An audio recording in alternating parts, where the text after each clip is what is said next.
오늘의 말씀의 제목은 기적은 순종에서부터 시작됩니다 라는 말씀으로 요한복음 2장의 말씀을 가지고 함께 말씀을 나누고자 합니다. 요한복음에는 7가지의 기적의 사건들이 등장합니다. 그런데 그 중에 첫 번째 기적의 사건이 오늘 본문에 등장하는 가나 혼인잔치의 사건이었습니다. 예수님은 공생애를 시작하면서 제자들을 부르셨습니다. 그리고 사흘째 되던 날에 이 갈릴리 가나라는 곳에 혼례가 있어서 이 제자들과 함께 초청을 받게 됩니다.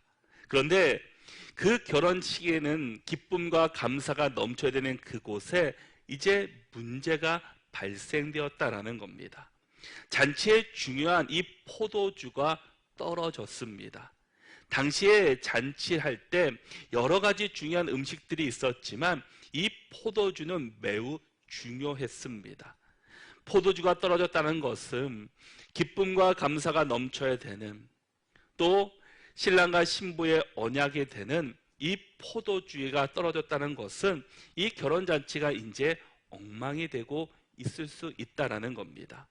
이미 초청을 받은 사람들의 수는 어느 정도 정해져 있습니다. 나름대로 그들도 철저하게 준비했습니다. 평생 한 번 있는 이 결혼잔치이기 때문에 정말 신중하게, 또 더욱 신중하게 또 준비하고 또 준비해서 그것들을, 그 연회장을 준비했습니다. 그런데 결혼식장에 있어야 될 포도주가 떨어졌다라는 겁니다. 당시 이 체면을 중시했던 유대인들에게는 있을 수 없는 일입니다. 이 가정에 수치스러운 일이 될 수 있고 사람들의 입에 오르내리는 그런 일들이 될 수 있었습니다. 그러기에 지금 기쁨의 잔치가 슬픔의 잔치로 변화되어서 그 결혼식장이 엉망이 될 수 있는 그런 상황 가운데 놓이게 되었습니다. 그런데 여러분, 이 포도주가 이 떨어진 그곳에서 예수님께서는 물이 포도주가 되는 놀라운 기적을 그들에게 나타내셨습니다. 그곳에 있는 누구도 상상할 수 없는 일들이 예수님을 통해서 이루어졌다라는 겁니다. 과연 예수님께서 오늘 본문의 말씀을 통해서 우리에게 무엇을 말씀하시기를 원하시는 것입니까? 오늘 본문이 예수님께서 신적인 능력이 있어서 이 물이 변하여 포도주를 만드시는 기적을 베푸셨다는 것을 말씀하시기를 위한 이 모습이겠습니까? 여러분, 하나님의 능력으로 모세도 이 물을 피로 바꾸었습니다. 그리고 애굽의 요술사들도 이 물을 피로 바꾸는 일들을 이루었습니다. 그러나 그들은 결코 신이 아니었습니다. 가나 혼인잔치의 기적은 단순히 일어날 수 없는 일이 일어났다라는 것이 아닙니다. 그것을 성경은 표적, 표징이다라고 말씀하고 있습니다. 11절의 말씀을 보시면 예수께서 이 첫 표적을 갈릴리 가나에서 행하여 그의 영광을 나타내심에 제자들이 그를 믿으니라 라고 말씀합니다.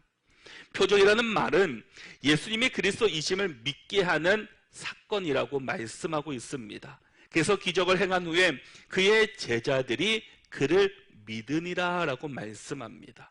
이 말씀이 사실이라면 지금도 예수 그리스도를 구주로 영접하는 바로 우리들에게도 이 물이 포도주가 되는 놀라운 기적의 역사들이 지금도 우리 가운데 나타나고 있다라는 겁니다.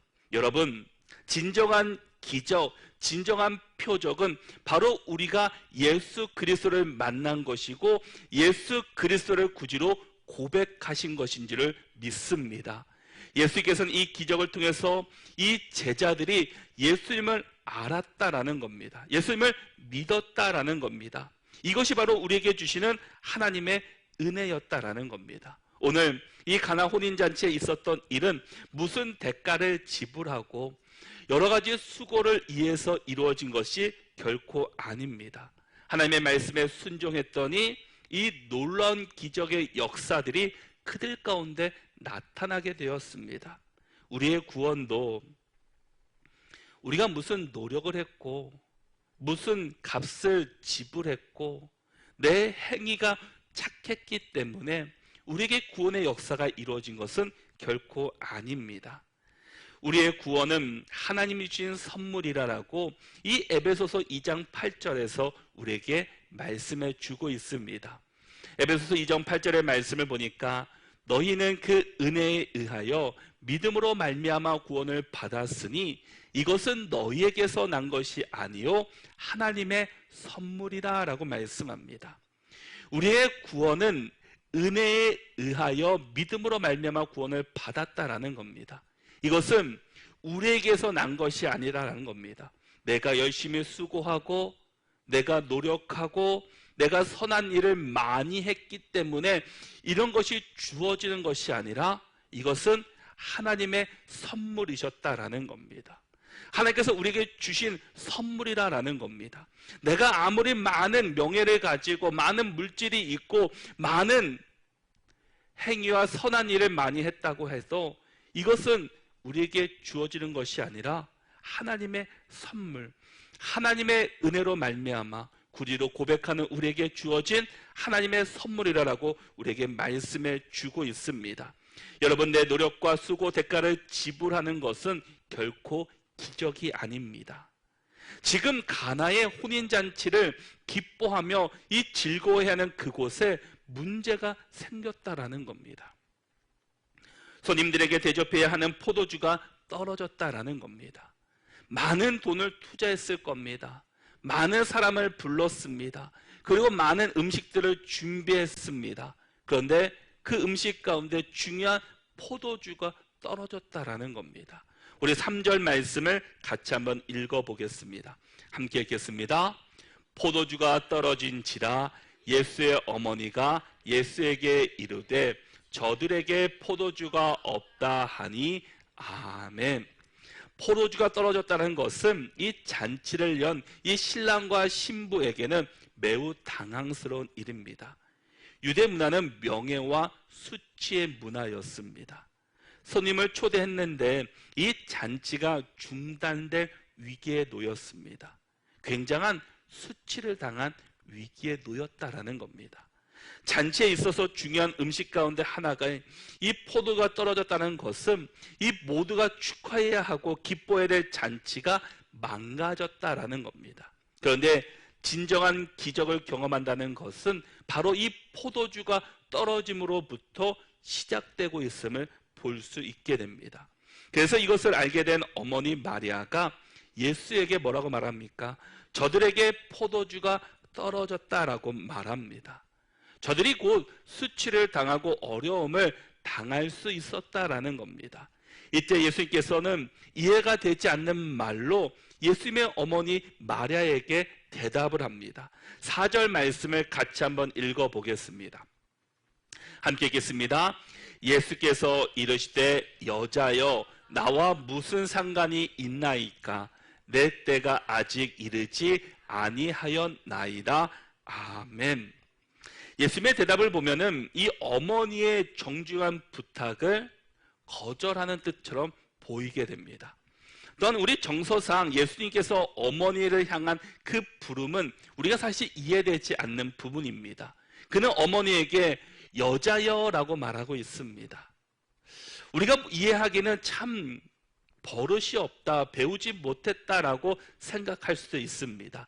그런데 이 고대 문헌을 잘 찾아보면은 이 여자여라고 불렀던 것은 당시에는 여성을 존중하고 높이는 표현이었다라고 합니다.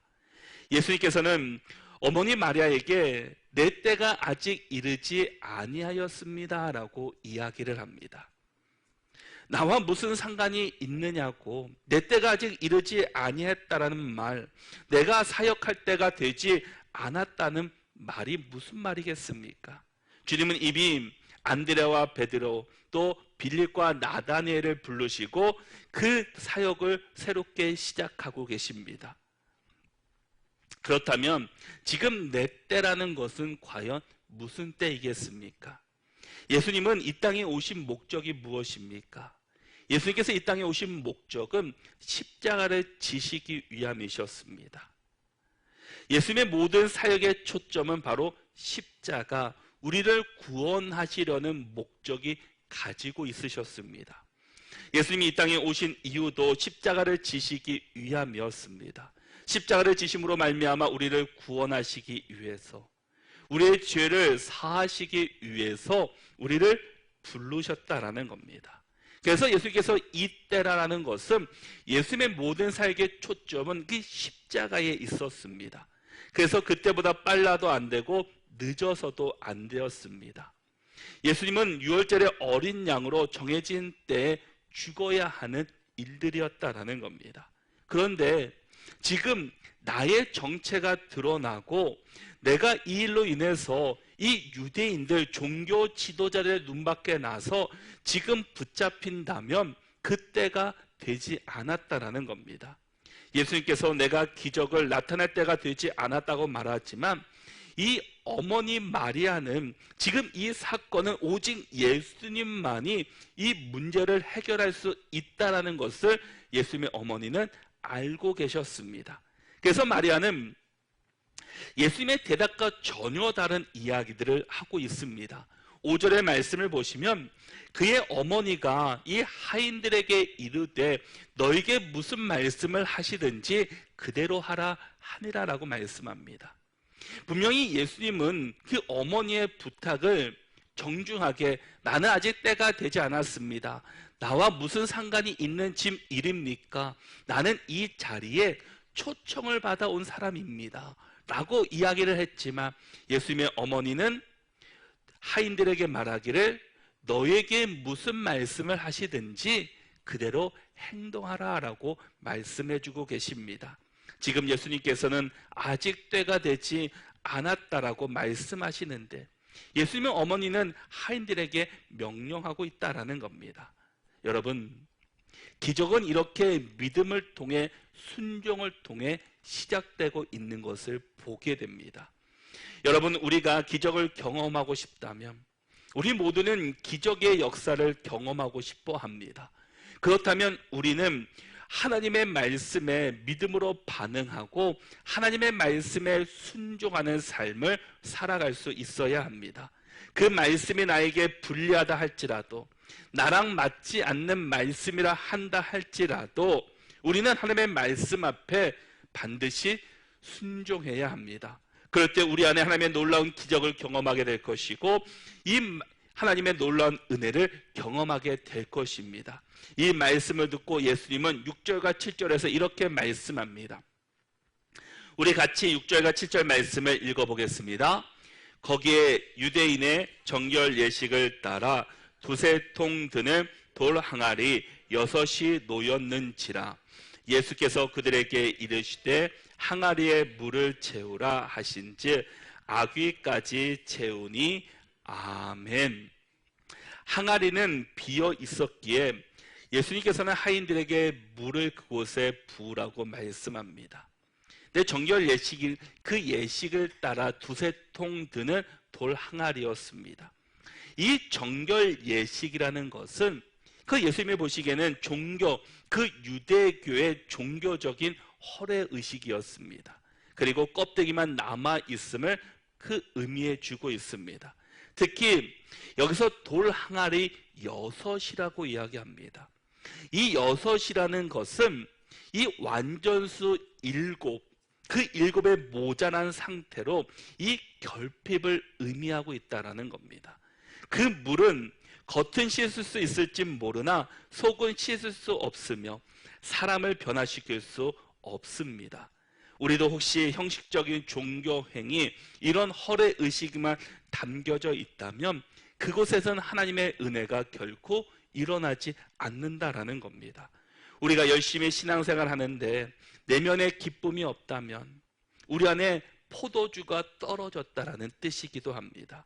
텅 빈 항아리, 삶에 변화시킬 수 없는 껍데기의 신앙이 돼버렸다라는 의미입니다. 여러분, 예수님께서 그들에게 항아리의 물을 아귀까지 가득 채우라라고 말씀합니다. 이 말은 예수님께서 그곳에 자신이 어떠한 외부적인 영향이, 외부적인 일들이 들어가지 않도록 막으셨다라는 겁니다. 오로지 물로 항아리의 아기까지 끝까지 채워졌습니다. 그곳에 외부적인 무언가 들어간다면 그것은 넘치고 말 것입니다. 이것처럼 예수님께서는 그곳에 무슨 첨가물을 넣은 것도 아닙니다. 그리고 예수님이 채우신 것도 아닙니다. 예수님의 말씀을 따라서 이 하인들이 돌 항아리 6개의 물을 가득 채웠다라는 겁니다. 주의 은혜로 성령으로 지금 가득 채워졌다라는 겁니다. 여러분, 우리가 성령으로 충만해야 할 것입니다. 우리의 이 돌 항아리, 우리의 모습도 세상의 것으로 채워지는 것이 아니라 성령의 은혜로 채워지고 성령에 의해 채워져야지 우리 안에서도 기적이 일어날 수 있고 하나님의 놀라운 역사들을 우리가 볼 수 있게 될 것입니다. 하나님의 말씀으로 성령으로 충만할 때 매일의 삶 속에서 하나님의 기적을 경험하게 될 것이고 하나님의 성령의 충만함으로 우리는 살아갈 수 있게 됩니다. 그리고 예수님께서는 하인들에게 이 8절 말씀에서 명령하고 계십니다. 이제는 떠서 연회장에 갖다 주라 하심에 갖다 주었더니, 하인들이 항아리에 물을 채우고 그 물을 연회장에 갖다 주었습니다. 물을 부었지 어떤 것도 그곳에 들어간 것이 없습니다. 다른 무엇도 하지 않았다라는 겁니다. 하인들은 예수님의 말씀에 순종하여 항아리에 물을 부었고 또 예수님의 말씀에 따라서 연회장에 갖다 주라고 했을 때 항아리에서 물을 떠서 연회장에 갖다 주었습니다. 그랬을 때 그 연회장에 있었던 사람들의 반응이 무엇입니까? 10절 말씀에 보니까 말하되 사람마다 먼저 좋은 포도주를 내고 취한 후에 낮은 것을 내거늘 그대는 지금까지 좋은 포도주를 두었도다 하니라 라고 말씀합니다. 여기서 세상의 방법과 하나님의 방법이 정반대인 것을 보게 됩니다. 당시 잔치에 내놓은 포도주는 대부분의 사람들이 처음에는 좋은 것을 내지만 사람들이 취한 후에는 구별할 수 없을 때는 그것들을 좋은 것은 뒤로 하고 그보다 낮은 포도주를 그들에게 공급해 주었다라는 겁니다. 그런데 예수님께서는 어떻게 하셨습니까? 처음에도 좋은 것을 주었지만 나중에도 더 좋은 것으로 그들을 대접하셨습니다. 세상 사람들은 처음에는 좋은 것으로 사람들을 유혹하고 사람들의 마음을 달랜 후에 그것들을 버리고 나쁜 것으로 사람들을 유혹하지만 우리 하나님께서는 처음에도 좋은 것을 주실 뿐만 아니라 마지막까지도 하나님의 부르시는 그 자리까지도 좋은 것으로 우리에게 채워주시는 하나님이십니다. 우리는 세상의 방법이 아니라 하나님의 방법으로 살아가야 한다는 겁니다. 하나님의 방법은 반드시 다릅니다. 가면 갈수록 더 좋은 것, 귀한 것을 주시는 것이 바로 하나님의 능력입니다. 내가 말씀 안에 살아가고 성령으로 충만하고 주님과 함께 동행할 때마다 내가 시간이 지날 때마다 하나님의 더 풍성한 은혜를 경험할 수 있고 하나님의 더 놀라운 은혜를 경험하며 살아갈 수 있다라는 겁니다. 우리가 처음 주님을 만났을 때보다 지금이 더 하나님의 은혜를 깊이 체험하게 되고 내가 하나님 없이는 살 수 없는 존재이구나, 정말 내가 하나님의 은혜로 살아가는 거구나, 내가 정말 하나님의 놀라운 축복 가운데 살아가고 있다는 사실을 우리는 늘 믿음으로 고백하며 살아갈 수 있어야 한다는 겁니다. 여러분, 우리가 예수님의 그 놀라운 기적을 경험하기를 우리는 원합니다. 또 그런 일들이 지금 기적의 역사가 우리 삶 가운데도 드러나기를 원합니다. 그렇다면 우리는 먼저 나의 부족함을 깨달을 수 있어야 합니다. 오늘 이 가나 혼인잔치의 첫 시작은 물이 떨어짐으로 시작했습니다. 바로 포도주가 떨어짐으로 시작했다라는 겁니다. 바로 우리의 부족함을 느끼지 못하고 내가 죄인이라는 사실을 기억하지 못하고 고백하지 못한다면 우리는 하나님의 은혜를 경험할 수 없다라는 겁니다. 하나님으로 성령으로 채워져야 될 그 자리에 우리의 욕심, 우리의 자아, 우리의 그 세상 것이 붙잡혀 있다면 아무리 물을 붓는다 할지라도 그 물은, 성령의 물은 넘칠 수밖에 없기 때문입니다. 그러기에 죄인된 사람들은 많이 우리는 주님 앞에 나올 수 있습니다. 내가 죄인이라는 사실을 고백하는 그 순간 우리는 성령의 은혜를 경험할 수 있게 된다라는 겁니다. 주님을 만나고 은혜를 경험하게 된다라는 겁니다.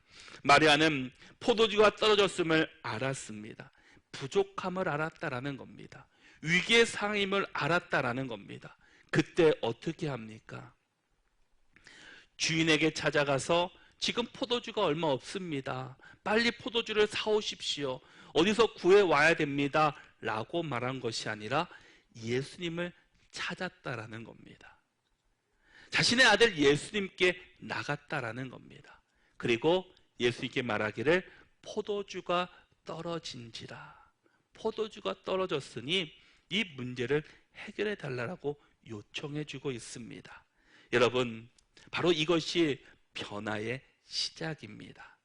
부흥의 시작은 부족함을 깨닫는 각성에서부터 시작되고 있습니다.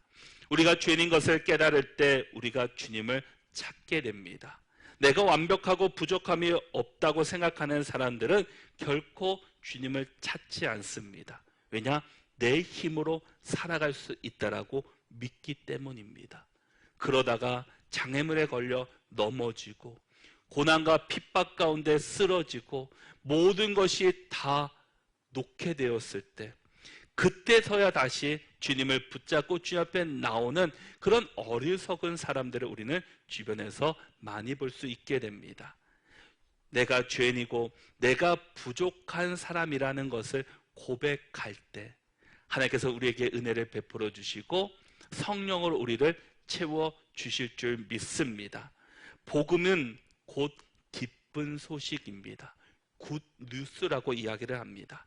그런데 우리에게 복음이 이 기쁜 소식이 되기 위해서는 우리가 먼저 죄인임을 고백해야 된다라는 겁니다. 자신의 삶에 문제가 없다고 생각하는 사람들이 자신의 문제를 해결할 수 있다고 믿는 사람들은 결코 자신이 죄인이라는 사실을 깨닫지 못합니다. 자신은 완벽한 사람이고 나만 믿으면 나는 모든 일을 할 수 있다라고 그들은 생각합니다.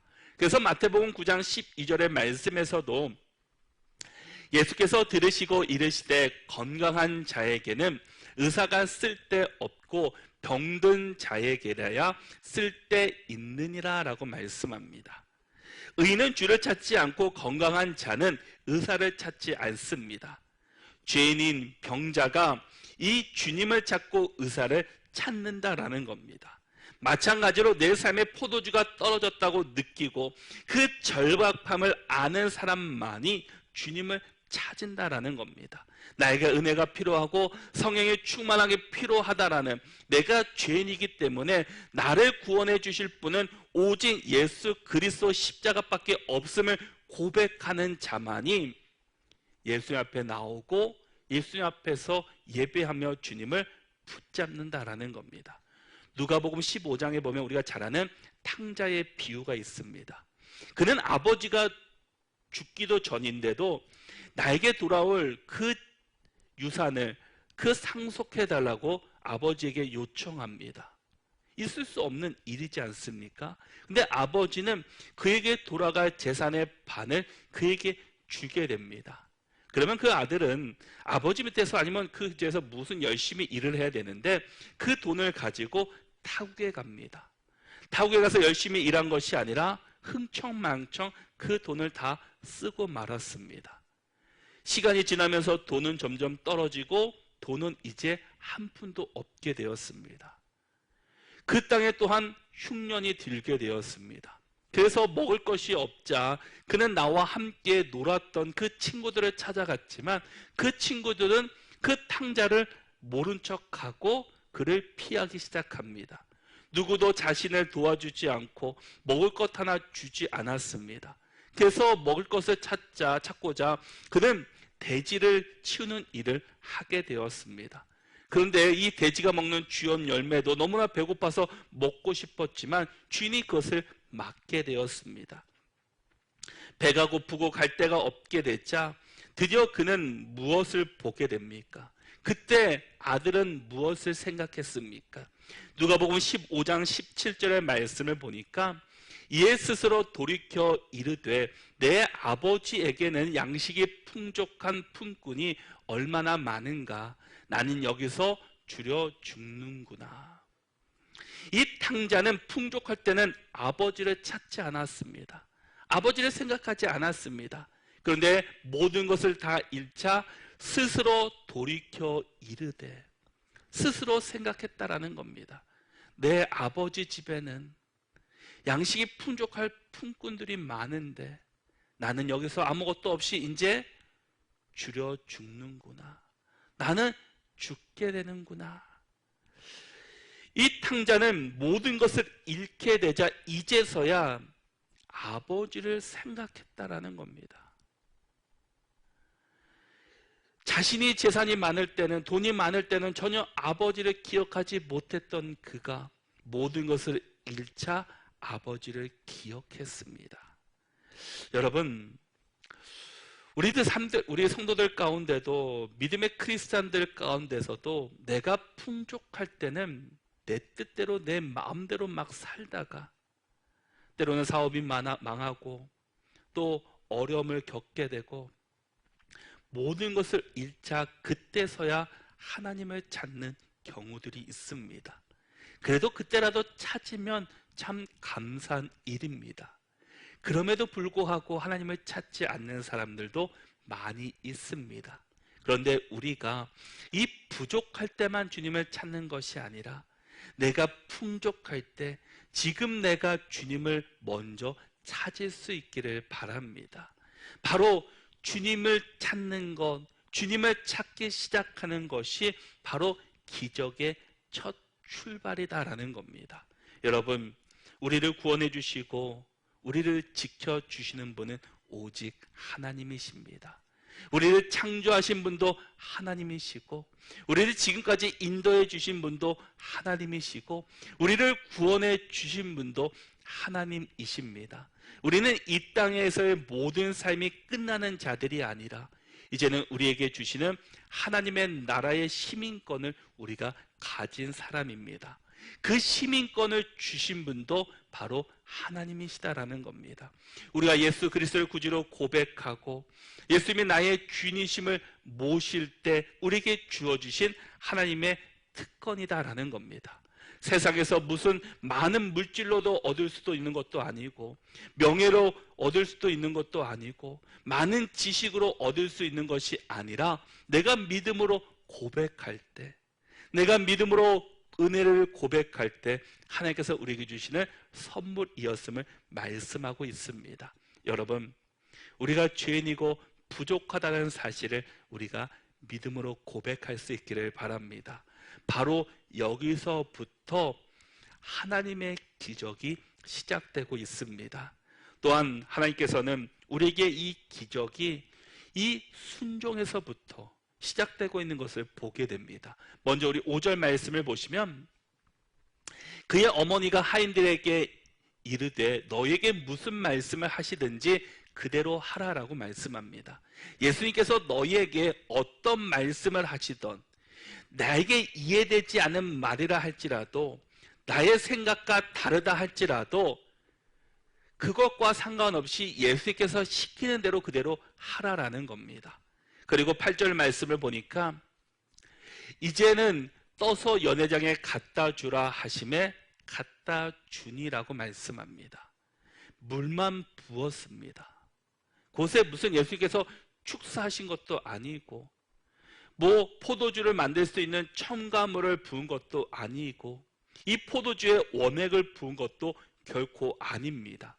물만 부었고 그것을 갖다 주라라고 말했을 때 하인들은 그냥 갖다 주었다라는 겁니다.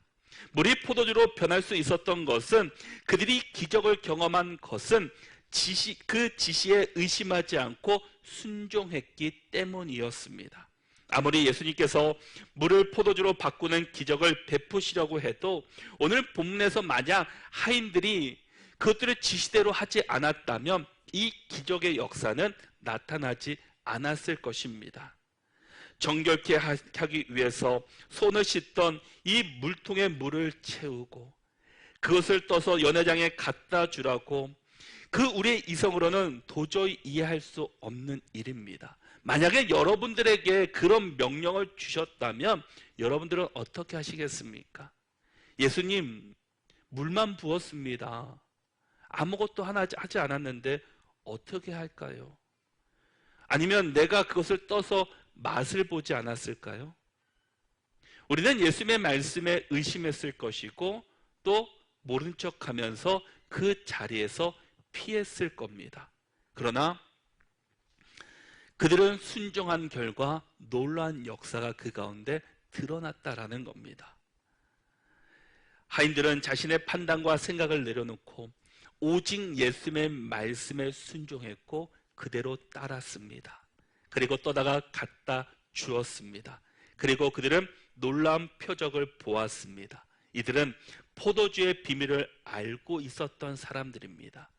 9절의 말씀을 보니까 연회장은 물로 된 포도주를 맛보고도 어디서 났는지 알지 못하되 물 떠온 하인들은 알더라. 여러분, 하나님의 은혜를 경험한다는 것, 하나님의 은혜를 경험한다는 것, 하나님의 구원의 역사를 경험한다는 것은 그 놀라운 기적을 경험한 사람들만 알 수 있다라는 겁니다. 하인들은 하나님의 말씀의 기적을 경험했습니다. 그랬더니 물던 하인들만 알았다라는 겁니다. 그곳에 많은 사람들이 있었지만 그들은 결코 그 예수님의 놀라운 역사들을 알지 못했습니다. 세상 사람들도 마찬가지입니다. 우리는 예수님을 만나고 예수님의 은혜를 경험하니까 예수님의 그 은혜를 경험하고 이 놀라운 사실들을 우리가 깨달았지만 세상 사람은 결코 우리를 이해하지 못하고 우리를 경험해보지, 그 하나님의 은혜를 알지 못하고 있습니다. 우리가 어떤 음식을 먹을다 할지라도 보기에는 참 볼품없고 이쁘지 않은데 솔직히 딱 먹어보는 순간 정말 맛있는 음식들을 경험하는 것을 보게 됩니다. 이것처럼 진정한 예수님의 놀라운 비밀을 깨달은 사람, 예수님의 놀라운 그 구원의 은혜를 경험한 사람, 그 사람만이 놀라운 기적의 은혜를 경험할 수 있고 하나님의 은혜를 경험할 수 있다라는 겁니다. 바로 순종한 사람만이 그 믿음의 기도에 응답받을 수 있고 주님의 은혜를 경험할 수 있게 되었습니다. 우리는 나만 장군의 이야기를 다 잘 알고 있었습니다. 당시 강대국이었던 아람 나라의 군대 장관입니다. 서열 2 정도 되는 사람입니다. 그런데 그에게 치명적인 나병이 걸렸습니다. 이 나병에 걸린 사람은 자신이 사는 거주지를 벗어나서 그들만이 살고 있는 그곳에 모여 삽니다. 지난주 우리 선교사님이 오셔서 자신들의 사역을 소개하시면서 이 나병 환자, 그들이 살고 있는 그곳만의 그 모습들을 이야기해 주셨습니다. 이것처럼 그들은 그 병에 걸린 사람들만 따로 모여서 살았어야 합니다. 그러기에 이 군대 장관이었던 나아만은 얼마나 그 병을 빨리 낫고 싶었겠습니까? 이것이 밝혀지는 순간 자신의 모든 것을 버리고 이제는 그들만 살고 있는 외딴 곳으로 가야 했습니다. 많은 노력도 했습니다. 그 의사들도, 좋은 의사들도 찾아봤고 좋은 음식들도 먹어봤지만 결코 낫지 않았습니다. 그런데 자신의 집에서 일하는 한 소녀, 이름조차 등장하지 않던 그 한 소녀의 이야기를 듣고 이 소국이었던 이 이스라엘의 선지자 엘리사를 찾아옵니다. 그런데 그 선지자는 그들을 나와서 그들을 맞아주는 것이 아니라 그 다른 사람을 내보내서 요단강에 가서 7번 물을 담그라고만 지시했습니다. 나는 그러나 아람 군대의 군대 장관인데 와서 잘 대접해주고 잘 환송해주고 또 축복기도 해주고 다른 무언가를 해줄 줄 알았지만 그는 볼품없는 요단강에 가서 7번 물에 담그라는 이야기만 합니다. 그는 마음속으로는 그는 그렇게 이야기를 하고, 우리나라에도 좋은 강이 있고 더 좋은 그 멋있는 강이 있는데 왜 하필이면 이곳에 와서 내가 볼품없는 그곳에서 물을 담궈야 합니까? 그렇지만 하인들이 그렇게 하라는 말을 듣고 그 선지자의 말을 듣고 그곳에 담그게 됩니다. 그리고 7번 담그고 마지막에 나왔을 때 그가 어떻게 되었습니까? 어린 아이의 살같이 회복되고 깨끗하게 되었다라고 말씀합니다. 그가 만약 순종하지 않았다면, 나를 어떻게 이렇게 대접하느냐고 화를 내고 돌아갔다면 그는 결코 이 나병을 치유받지 못했습니다. 하나님의 말씀에 순종할 때 하나님께서는 우리에게 함께해 주실 뿐만 아니라 하나님의 놀라운 기적과 같은 일들을 우리에게 일으켜 주십니다. 우리는 우리가 가지고 있는 편견과 지식의 벽을 없애고 하나님의 말씀에 민감하며 하나님의 말씀 앞에 순종할 수 있기를 바랍니다. 때로는 내가 이해할 수 없는 그 순종을 요구할 때도 있습니다. 나와 상관없는 그 순종의 것을 요구할 때도 있습니다. 그렇다 할지라도 우리는 주의 말씀이라면, 주의 음성이라면 우리는 그것에 순종할 수 있는 사람들이 되어야 합니다. 바로 기적은 순종에서부터 시작되기 때문입니다. 사무엘상 15장 22절의 말씀에서도 사무엘이 이르되 여호와께서 번제와 다른 제사를 그의 목소리를 청종하는 것을 좋아하심같이 좋아하시겠나이까? 순종이 제사보다 낫고 듣는 것이 순양의 기름보다 나으니라고 말씀합니다. 이 순종이 제사보다 낫고 듣는 것이 순양의 기름보다 낫다라는 겁니다. 겉으로 멋지게 예배드리고 멋지게 제사 드리는 것보다 하나님의 말씀에 순종하는 것이 더 좋은 일이다라는 겁니다. 지금 우리 가운데 우리 삶 속에서 포도주가 떨어지셨습니까? 그렇다면 지금 주님 말씀 앞에 순종할 수 있기를 바랍니다. 내 편견, 내 지식, 내 생각과 상관없이 내가 갖고 있는 경험으로는 있을 수 없는 일이라 할지라도 하나님의 말씀에 순종할 때 하나님께서는 기적을 일으키실 거고 놀라운 역사를 세워 가실 것입니다. 우리가 할 일은 이 기적이 주님께 있음을 우리는 믿음으로 고백하고 또 주님께서 이 기적을 반드시 우리 안에 일으켜 주실 것을 믿음으로 고백하며 주님 바라보며 나갈 수 있는 우리 모두가 될 수 있기를 바랍니다. 내가 지금 부족하다고 해서, 없는 것이 많다고 해서 내가 원망하고 불평할 것이 아니라 이 부족함은 곧 하나님의 기적의 역사가 시작되고 있다는 뜻입니다. 그리고 하나님의 말씀에 순종할 때 하나님께서는 반드시 우리 가운데 기적의 역사를 일으켜 주실 것입니다. 우리 모두가 끝까지 주의 말씀 붙잡고 주님께 순종하며 기적의 역사가 우리 성도들의 삶 속에, 우리 가정 가운데, 우리 교회 가운데 나타날 수 있는 믿음의 성도들이 다 그렇게 살아갈 수 있기를 바랍니다.